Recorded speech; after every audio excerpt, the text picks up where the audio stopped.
Becoming an executive chef isn't just about mastering the art of cooking. It's about learning to lead, manage, and thrive in an environment where every detail matters, and knowing at times when to focus on other details that matter more in the moment. Whether you're just starting your journey or looking to elevate yourself in your role, this video will provide you with the roadmap to not only get there, but to survive and eventually thrive as an executive chef. In this video, I'm going to break down what I believe are the core components necessary to become a successful executive chef. Stay tuned to discover how to elevate your culinary career to the next level by mastering these 7 critical skills so that you can thrive as the executive chef, leading, organizing, nurturing, and executing your culinary vision. If you're ready to take the next step in your culinary career and thrive as an executive chef by mastering these essential skills, I can help. This is what I do every day with my clients in their kitchens all over the world. Book a call below so we can work through these processes together. So now let's get right into it. I believe that there's 7 core components or steps that have to be mastered to become a great executive chef. So let's start at the top. Number 1, first and foremost, is to become a great cook, right? A great cook with a great understanding of culinary fundamentals. You know, executive chef jobs have a varied amount of cooking. Some are more administrative based, some are a lot more culinary based. You know, depending on where you're at, your role is going to change, but there's no going back once you climb the ladder all the way to executive chef. So it's really important before that's even in the picture to make sure that you're mastering the craft. Master the craft of cooking, understand the fundamental cooking methods, how to develop flavor, and how to take ingredients and respectfully nurture them into great cuisine. And you'll know that you've done so when it becomes second nature. You know, it's so much easier to become a manager when the cooking is the easy part, because managing is absolutely going to require a tremendous amount of effort, attention, and energy, especially as you're climbing the ranks. Second, organize. Your kitchen is your domain. When you're a cook, your station is your domain, and if you don't treat it as such, you're never going to be able to expand between your station to your section to your kitchen to your kitchens, right? Everything just grows. So as a cook, master those basic fundamentals of organization for you. Take care of your storage areas. And then when it's time to become an executive chef, know that those organization principles are absolutely going to roll into everything else. A well-organized kitchen that's clean, that's effective, is much easier to run and makes it possible to produce great food. When you can organize, you can set the stage for efficiency and then eventually excellence. Excellence doesn't come before efficiency. Excellence doesn't come without organization. And that means organization of your thoughts, of your actions, of your vision, and of your physical spaces. So the more you can organize, the more you can take care of all of those little pieces that you need to do for yourself, and then eventually progress into doing them for others as a sous chef, and then doing them for your managers and for your team as an executive chef. The third component, you have to be able to have and set standards. It's very important to be able to draw a line in the sand and say, this is the must-dos, these are the must-not-dos. You need to be able to know what your non-negotiables are, and you need to be able to set non-negotiables as well. As the leader, you're in front of everybody else, and everybody else is going to follow your lead. As the leader, it's so important to be able to set standards, and you're never going to be able to set standards if you don't have clear standards. And the more you develop clear standards, the more you're going to need to set them and then to hold people accountable to them. That's another skill well beyond just being able to have them and set them. And it's very important to make sure that those standards are your benchmarks, because those are going to be the things that allow you to ensure that your team is reaching a result consistently. Now, the fourth core component is communication. You have to be able to communicate what's going on in your mind, when you need help, and what you need from others.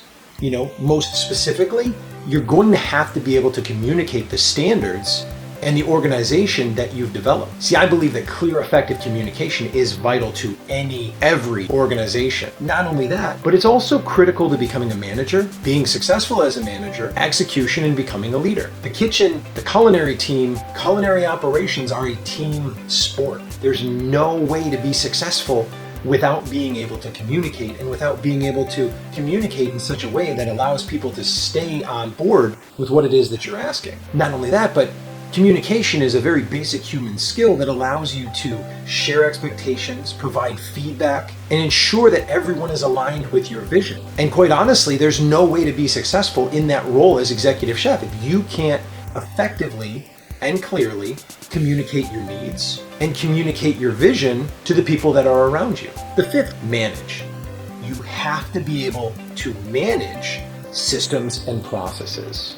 Your ability to manage both people and operation will determine your success. And there's no way to climb that ladder from cook to sous, from sous to exec sous, from exec sous to executive chef, unless you can effectively delegate, wisely monitor, and consciously communicate where people are falling short of standards. Sometimes it happens, but as an executive chef, if you want to maintain your position and stay successful in your role, it becomes ever more critical. Sometimes challenges are come across in that area, but it's super important to be able to manage the people that are around you and the resources that you have. I believe that executive chefs have 4 critical resources that they're responsible for managing at all times: time, finances, attention, and action. And I think that way because those are the primary resources that everybody's interacting with and everybody's expelling all day long. At a high level, all of the phases that we need to manage fall into each one of those categories. It doesn't get any easier as you climb that ladder, so it's super important to be able to manage the resources at the level that you're at, so as you grow into your position, you can acquire more. 6, executive chefs have to be able to execute, and execute consistently. It's super critical to be able to deliver on that vision, and in order to deliver on that vision, we've got to be able to share the vision, communicate that vision, and then execute based on a set of established principles. In order to be successful in the role as an executive chef, you have to be able to execute. I really believe that executive chefs have to be able to go beyond the basic management, go beyond the talk, and be able to truly execute in the role that they're in. Chefs who can't execute don't stay in their positions for very long. And what that means to me is being able to produce a consistent result, to be able to share a vision and bring the team along on that vision, to be able to change their menus, to be able to deliver as promised. And that's where those 2 pieces, the communication and the execution, become super important. You have to be able to communicate where you're taking the team, then you have to manage the team to get there, and then execute through that process. One of the big hurdles that I think I encountered when I was crossing over or working my way up through the rungs from cook to sous, from sous to executive sous chef, was that there were more pieces to the execute aspect, right? Execution as a cook looks very different than execution does for an executive sous chef. And there's no way to understand it until you do that job. So if you're a cook watching this, give your chef a little bit of space and understand that there's a lot of things that are going on outside of the kitchen that you probably don't know about. And that's okay. You'll learn them over time. Enjoy doing the cooking so that you can hone in on those cooking skills and learn execution at that level. And then you'll learn how to execute a schedule. You'll learn how to execute payroll. You'll learn how to execute all of these other things that become necessary to be successful as an executive chef. On occasion, I do miss the days of only cooking, but I'm not compensated in my role to be a glorified line cook. So what I would tell you is make the most of the time that you have at the stove. And if you do that and you do it well, then all of those other opportunities are going to follow when the time is right. And then the 7th core competency that I think we have to have in order to become that executive chef is to be able to lead. There's a big difference in my world between managing and leading. Managing requires systems and processes and measurements, right? Where somebody can look at a system or understand where along that system people are completing tasks in order to arrive at a final end result.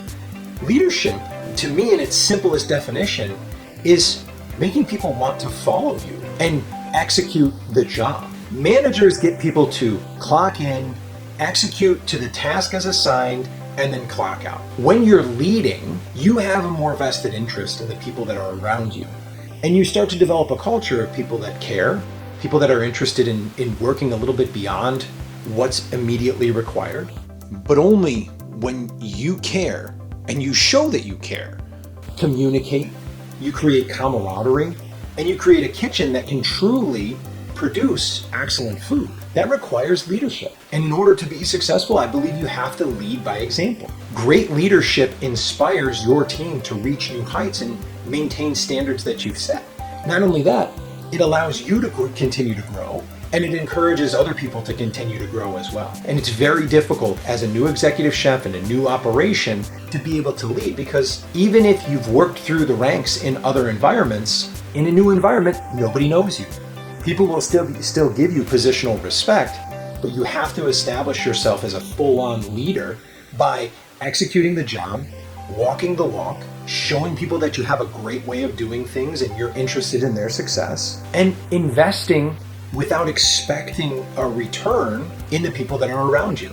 Now, to me, those 7 core competencies set you up to be an exceptional, capital E executive chef. I spent a lot of my time doing a lot of cooking. And when I got into my role as executive chef, I learned that I was really trying to lean more into the kitchen because that's what made me fall in love with the work that I do. And it is absolutely super important to make sure that the food is where it needs to be. But as an executive chef, there's much more function and management that has to take place. And I also noticed that the more that I fought those things, the harder the job became. Because there's certain aspects of that role that only I can execute. Now, taking this to the next level, let's talk about thriving. Thriving as an executive chef means taking these pieces, taking these 7 core competencies, and really applying them day in and day out. Having a structure to be able to fall back in if you get pulled out. Being able to manage the 4 critical resources that I talked about.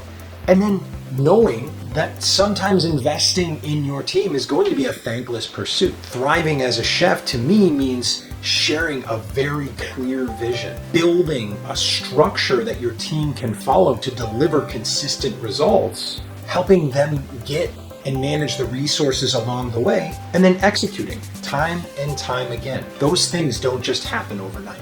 They don't happen immediately. They take finesse and they take a lot of reflection. So in order to thrive, I think there's 3 more things that really need to take place while we're executing.